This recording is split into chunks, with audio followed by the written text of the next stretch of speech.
possibilities of having these kinds of awards? Oh my gosh, yes. This movie, dun pa lang sa mga napapanood naming playback kasi wala pa kami napapanood na actual scenes.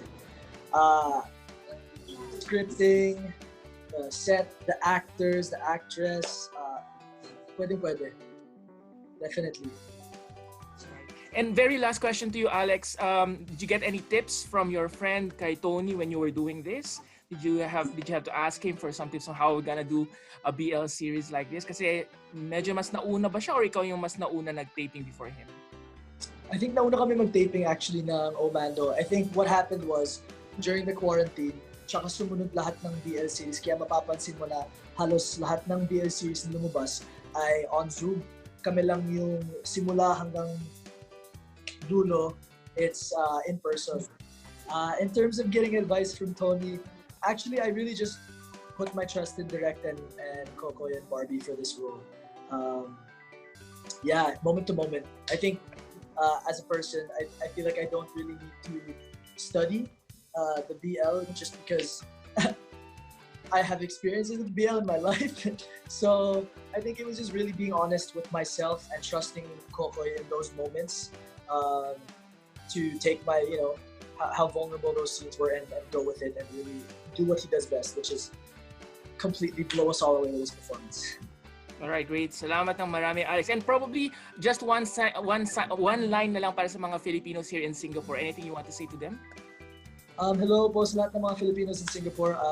One, we miss you here in the Philippines, and hopefully, we can all see each other soon. But until then, we hope you enjoy this project that is very close to our heart, and I'm sure very close to your hearts. So please enjoy this as our gift here at Dreamscape para sa inyo, since you guys are a little bit far away from us right now. We love you very much. All right, thank you very much. Thanks a lot. Maraming salamat. Thank you, June. Sir June, Sir EJ. Sorry, si Barbie siguro can invite our Filipino friends in Singapore na to watch Mando. Go ahead, Barbie. Ayun po, sa mga kapamilya po namin dyan, ng mga Pilipino sa Singapore, sana po supportahan niyo po at panoorin niyo po ang Mando. Syempre directed by Direct Eduardo Roy. Kasama ko po dito si Alex Diaz and si Kokoy de Santos. Bukas na po yan, November 5 sa I-Want. I-Want KFC na. KFC. Post natin yan sa Rated J. Maraming salamat. Salamat. Thanks, June. Yeah, thanks, sir. All right, bye. Justin, are we down to our last, We're down to our last three questions, so tatlong tao. Our next question will come from Tito Don Sermino of Abante. Tito Don. Hey, hi Don. Hi, Ay, Eric. pare ng hair. Haba rin ang hair ng ate. Oo nga humaba na. But anyway, since one question na lang, kasi actually, ang gaganda lang ng tanong kanina di ba? At nasasagot naman ito ng tama. So last question ko na lang, one question lang for Alex. Alam ko naman, yung pagiging fluid, hindi yan choice. Kumbaga parang, it's emotions, feelings yan hindi yan na pwedeng i-divert kung ano man. Yes, Pero given the chance, Alex, one day, magising ka na lang, sinong mas gugustuhin mong mapangasawa? Halimbawa, hypothetical questions, si Barbie or si Kokoy? Hypothetical question. I think to answer that question, I don't know. It's weird kasi kami ni Barbie, the closeness that we What I mean is parang, kung bibigyan ka ng choice, mas gusto mo pa rin mapunta dun sa choice na yon or sa ganitong paraan. Kasi with Barbie, for example, di ba? Kung babae ang mapapangasawa mo, parang, alam mo na yon, parang safe na and everything, hindi ka tulad paglalaki, parang ang daming pagdadaan ng problema. So one day lang, halimbawa lang magising ka, parang yung feelings mo, naramdaman mo, kanino mo mas gugustuhin sumama? Okay, so I'll just dissect the question. Thank you. It's a very good question. I also love your hair. I think in this particular situation, kung si Barbie o si Kokoy, it would be Barbie because I don't know. Me and Barbie, grabe yung namin. So as in, ibang klase. I feel like saglit lang tayo nagkakilala this close, but grabe talaga yung pagmamahal ko sa'yo. Love you. I love you, Barbs. But in terms of a boy or a girl, I'll just say Barbie and Kokoy are both gorgeous humans. So in terms of a girl or a boy, my outlook on love is like this. The soul, it has no gender. So kung ano yung mabalot dun sa soul, kung babae man o lalaki, mamahalin ko yun. Basta maramdaman ko sa sarili ko na naiintindihan ako, mahal ako, nakipag-communicate sa akin. I think one of the things that I have struggled with dating women is because we live in a society where normal makipag-date sa opposite gender and not normal makipag-date or demonized makipag-date or kinahihiya makipag-date sa same gender. The stereotypes of watching two men date each other, sagwa, gano'n, mga ganong words ang binabato, sagwa, katire, stuff like that. And I think the hard thing is when you're fluid and you're dating, may gina-date kang female, mahirap yung communication, especially if yung female is hindi siya ganun ka-aware about LGBTQ, about fluidity. Minsan magagamit talaga sa away ang sexuality. You weaponize ang sexuality mo bilang parang, kaya ba ganun kasi hindi ka talaga bahay kasi ganun ka, or kaya ba ganun kasi bakla ka talaga. So those are the struggles, I guess, and when it comes to guys, it's easier because parang walang tanong-tanong kasi sila din alam nila yung parang it's hard to be accepted as a bi guy with the opposite gender, which is what I've noticed in the Philippines. But to answer your question, if I was to wake up one morning and I was going to look at my husband or wife, I really can't say, because I think it's just a matter of, do they respect me? Do they love me? Do they understand lahat ng pinanggalingan ko, lahat ng kinahihiya ako sa buhay ko, lahat ng fears ko? And if all the answers there are yes, then babae man o lalaki, I would be blessed and honored to wake up next time. Thank you very much. Thank you so much for the question. Paano kung mag-aasawa ka eh? Don, are you fluid? Charot lang. No, I'm all out. Open Open the game, diba? Just doing my hair. Pero hindi sa Alex, may plano ka bang mag-asawa pa? Kasi lagi sinasabi ang gwapo-gwapo mo. Kumbaga, prangkahan na, sayang ang lahi. Di ba ganun naman yung laging sinasabi?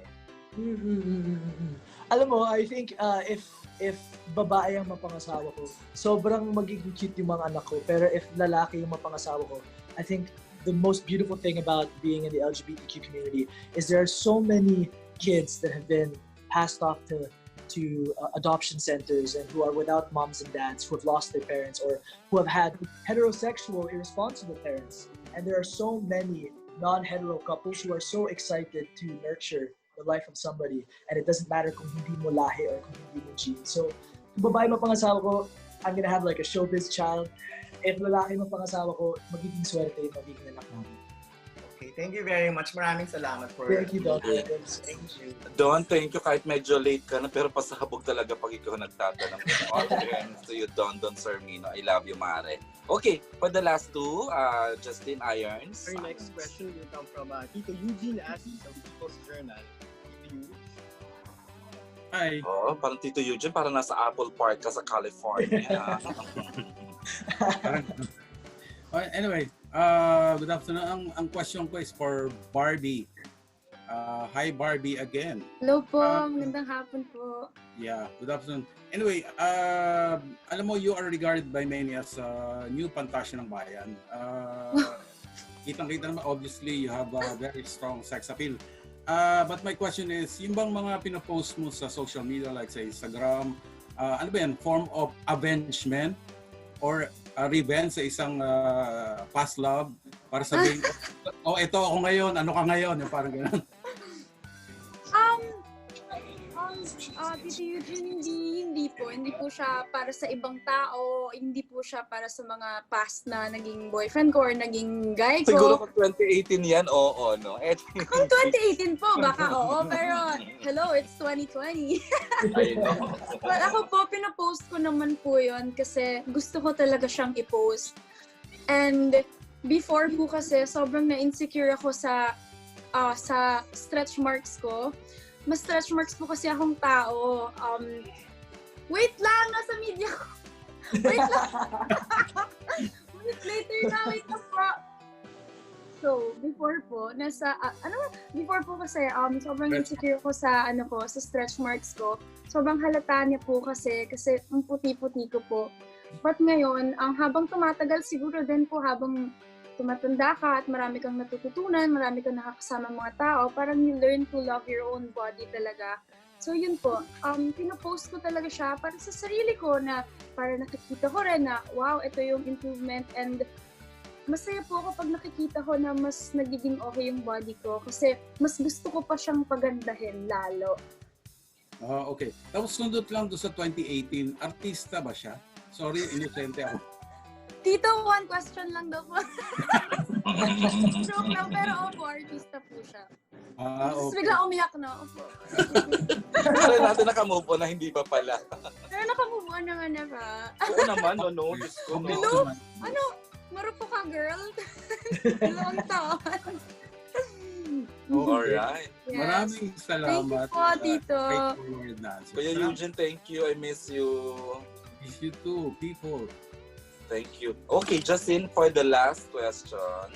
We have John Michael Bueno, Humagkaw. Yay! Oh my God, na-miss ko to. Hi! Hi, good evening, guys. First off, congratulations sa project ninyo. My question is directed to, of course, sa inyong dalawa, Barbie, and of course, Alex. What do you find sa isa't isa, ha? Kayong tatlo, actually. Kay Alex, Barbie, anong nakikita mong pinaka-sexy sa kanya? And ano din yung pinaka-sexy kay Barbie. No. You know? Yeah, and of course the other actress pa. Kokoy. Yes, for Kokoy. Kokoy, I'm sorry. Ano ba yung Barbie, background do you mo? wanna- do you wanna go first? Chinese-Chinesean. Charing. No, that's Spanish. Spanish Background ng game. Tekken, Street Fighter. Yes. Yes. Okay, Ikaw ba, Sige. Barbie muna? to answer the question. Okay, Purihin mo ako. ha? Purihin mo ako. Purihin talaga kita. Ito na yung time mo. Hindi, pero for me po kasi, ang pinaka-sexy sa isang tao for me is yung personality talaga ng tao na yun din yung nakikita ko kay Alex talaga. Totoo to, Alex, walang halong bola to. Si Alex kasi, kilala ko na po siya matagal na. Pero naging super close po talaga kami sa Mando, and siya yung klase na tao na hindi siya natatakot kung ano yung sasabihin ng ibang tao tungkol sa kanya. Gagawin niya lang kung ano yung gusto niya, basta wala siyang inaapakang tao, wala siyang ibang taong nasasaktan, and napakabuti niyang kaibigan, napakabuti niyang anak, mabuti siyang tao, and ang pinakagusto ko sa kanya, kahit hindi kayo close, wala siyang pakialam if iparamdam niya sa'yo kung ano yung totoong pagkatao niya, kung ano yung kaluluwa niya, mararamdaman mo talaga. Wala siyang pakialam if sabihin mo na ganito siya, ganyan siya, basta siya, parang ako to si Alex, ganito ako, tanggapin mo ako, hindi, ako to. So, yun yung sexy kay Alex for me.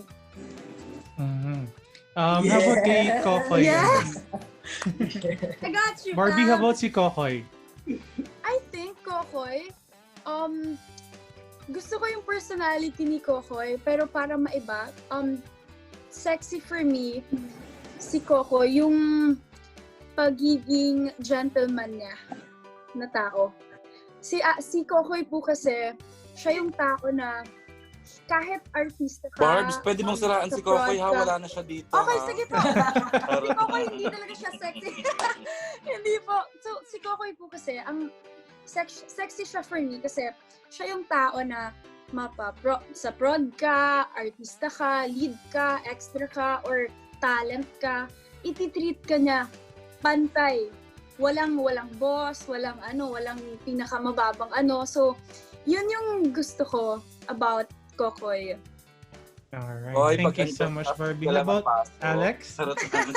Andyan ka man, Koy. Pakigalawang baso. Go ahead. How about you, Koy. Alex? What do you find most sexy about Barbie? Ayan na. Wow. Okay. Let's be real. I mean, I'll get to the personality, but as Barbie, she already is sexy, and at the same time she's sexy. But you know, she's wholesome at the same time. It's like, alam mo yun, parang when you talk to her, she's very down to earth, and it's like, saglit lang kami naging friends. Pero alam mo yun, parang gusto ko pang maghanap ng panahon para mas makilala siya. Just because like, yung pinagsamahan namin was so good during Mando. And I think, aside from being beautiful and, you know, the most sexy part about her is really just how down to earth she is. And alam mo yun, parang at first I was worried because when I first met her, I thought like, oh shit, like showbiz actress and stuff like that. But from the very moment na nagsama kami sa dressing room, it was in QC pa, tapos second floor bonding, super down to earth. Like the kind of person you could just like chill with. I don't know, you guys are just like watching TV, watching movies. Hindi siya high maintenance na tao. And at the same time, parang, you know, when you're that beautiful and you're that successful, there are people that are going to try and bring you down. And she's just above it. You know, she maintains this level of like of chill, and she's just super chill to be with. And yeah, she just made me feel super accepted, super welcome. And I think for me, like the sexiest thing about a woman, because it's easy to feel accepted with a guy. Kasi madali naman yun, di ba? Like, for you, if you're dating someone who's good, madali yung acceptance. But to find a woman who has that level of awareness sa sarili niya, na naiintindihan niya, for me, that's just like off the chart sexy. And for Kokoy naman, he is a really handsome guy. Hindi na ako nahirapan sa mga eksena namin because he's really good looking. But the most attractive thing about Kokoy is when I see him, how he takes care of his girlfriend.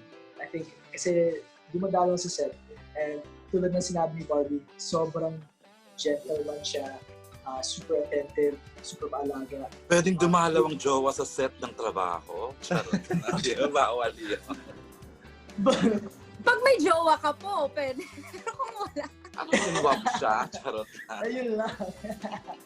But Alex, I'm sure everybody saw that Kokoy kissed Barbie and he also kissed you. How was that like? God, I was so nervous. Because I feel like when people are watching the film, I know this is just my irrational fear, but when they're watching the film and it's a LGBT role and you're an LGBT actor, parang maramdaman mo na parang shit, true to life na ako. So when they judge the character, they're gonna be judging you. And I was so worried for Kokoy kasi alam mo yun, parang before you go into the set, parang you're thinking about all of the. My weakness is I tend to self-sabotage. Mm-hmm. And I think of all the worst things people can say about me, all the worst reservations they would have about me. And when we got to the kissing scene, all of those fears went away. Kokoy was down for it, he's professional. And yes, feel naging madali yung trabaho. It was good. All right. Thank you and congratulations. Thank you so much. Thank you. All right. Thank you, John. Direct? Sorry. Yeah, meron lang tayong last question. Sorry, I missed out on this one. Hindi ko siya natawag, pero maaga siya nagpasa. Okay lang tawagin natin. Si Zeman Villanueva of Orange Magazine. Of course, I love Jeman. Hi, Jeman. Jeman. Bunyi. Yeah. Hello. Ang kanina pa ako online. Yung ano na lang, for Alex muna, saan ka mas napapagod?